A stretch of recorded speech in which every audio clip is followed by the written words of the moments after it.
Pad Thai is not an ancient recipe. It is not something a Thai grandmother perfected over generations of quiet Sunday cooking. It is a government program.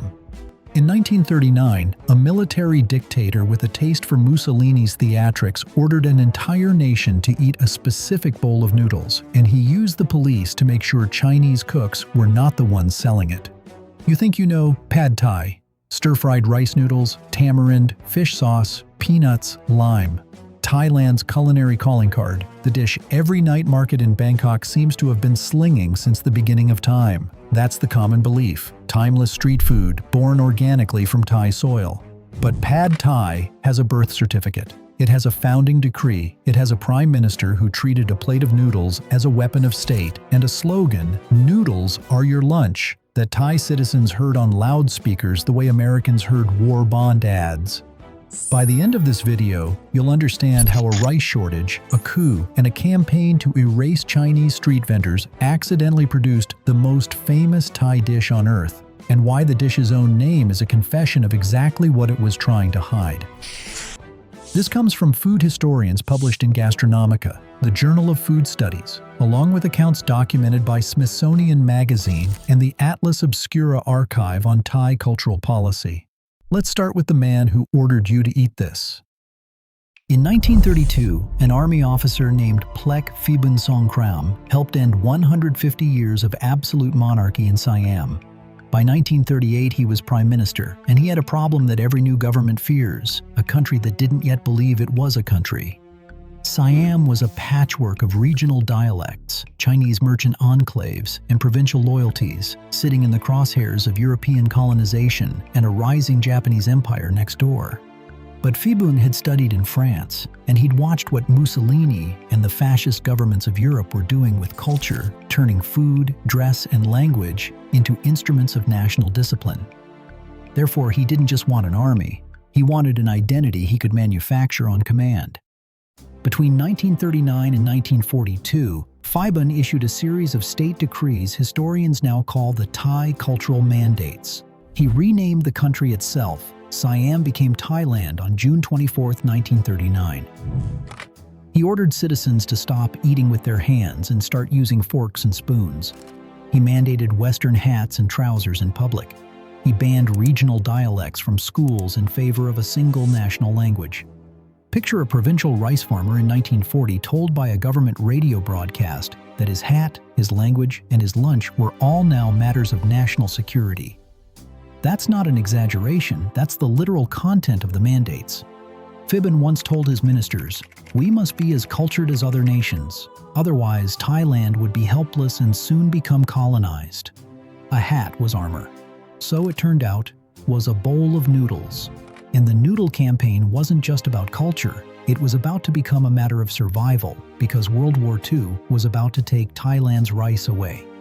That cultural project alone would explain why Thailand suddenly needed a national dish. But the reason Phibun specifically chose noodles, and not, say, a curry or a soup, is a story about war economics, and it's stranger than nationalism alone. During World War II, flooding devastated the rice paddies of the Chao Phraya River Delta, the agricultural heart of the country, damaging harvests for months. Rice wasn't just dinner in Thailand, it was the nation's single largest export and its main source of foreign currency. But here's the arithmetic that changed everything. One bowl of rice, milled down into noodles, could stretch into roughly 2 bowls of noodles made from lower-grade broken rice that couldn't be sold abroad anyway. Therefore, Phibun's Public Welfare Department launched a campaign with the slogan, "Noodles are your lunch," distributing standardized recipes to restaurants and handing out free pushcarts to anyone willing to sell the new dish on the street. Imagine a civil servant in a Bangkok government office literally reciting a state-issued noodle recipe over the radio, while, a few streets over, families in flood-damaged provinces stretched their rationed grain by eating from a cart the government had given them for free. Every bowl sold was framed as an act of patriotism, proof you were saving rice for the war effort, whether you thought about it that way or not. That single arithmetic trick, one bowl of rice becomes 2 bowls of noodles, is the reason pad thai exists as an everyday meal at all, not a rare treat.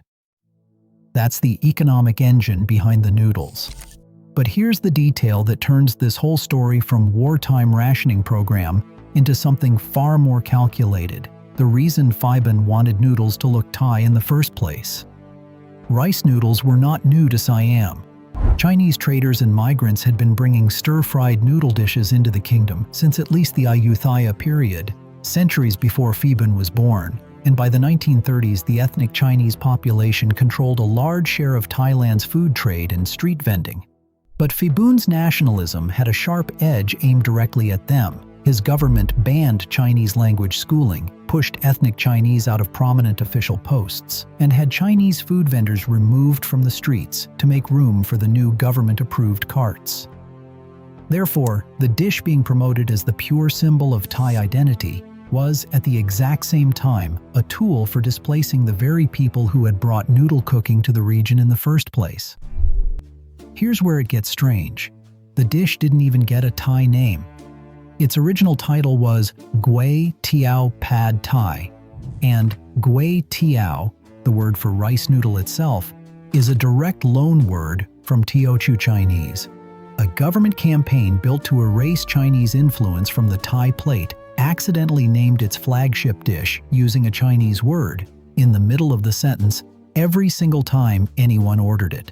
That's not a minor footnote. That's the entire propaganda strategy undermining itself in its own title, a detail most retellings of this story skip entirely. Disputed, some regional food historians in Thailand emphasize the dish's roots in older Siamese court cooking and downplay the Chinese erasure framing. The balance of documented evidence from Gastronomica and multiple food historians supports the anti-Chinese economic policy context described here, but the exact motive is still debated among scholars. The irony of the name is strange enough on its own, but even the question of who actually invented the recipe is still unresolved, and the answer might be the strangest twist of all. You would expect a government program this deliberate to have a paper trail leading to one inventor. It doesn't.